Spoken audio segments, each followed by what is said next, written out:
y'all doing tonight? All right. So this piece that I'm going to do for you guys tonight is called Tongues Two Sides. There's two sides to your tongue, one for up and one for down. There's two sides to your tongue, which one will you land on? There's two sides to your tongue, one for up and one for down. There's two sides to your tongue, which one will you land on? Heads or tails? You choose. Because the pink organ is organized to open operations once we order it to speak on the menu of our minds and mix together all the ingredients of our thoughts so it can make a dish of sentences worth dying to hear and serve it to the customers of our choice. Because after all, the tongue is just our waitress waiting on our signal so it can move.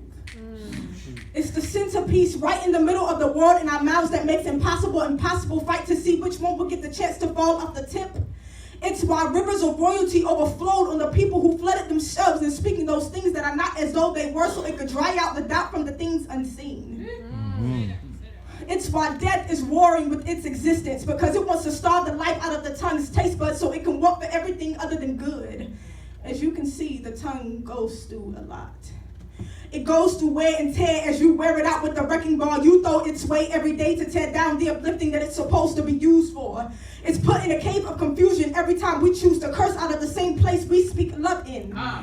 It witnesses terror scenes every time we talk the dust of someone else's. If God sprinkled better on us, we must take our heads out of our butts and grasp the verity that our tongue wasn't made by him for just us. It was made by him for his trust. That we would take it and use it for ours and others' advantage, not take it for granted and give it up for managed systematic of mischief. But bring relief to the shortage of hope that this world hungers for by feeding them the 9 pieces of fruit that will make their spirit whole.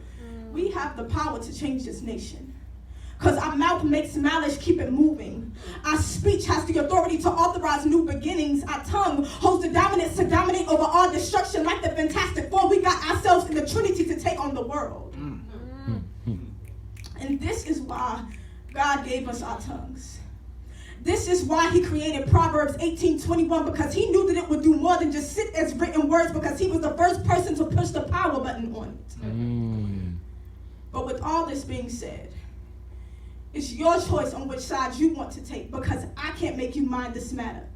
But I can inspire you by letting you know that if we don't choose to speak life, death will continue luring the living with the distraction of the finer things until it secures their soul. And then it'll mask off and muddle every bit of their future by bringing out all the purpose dripping off of them, treating them like filthy rags and throwing them away. So I'm left with the same question I started with: heads or tails? Oh, wow.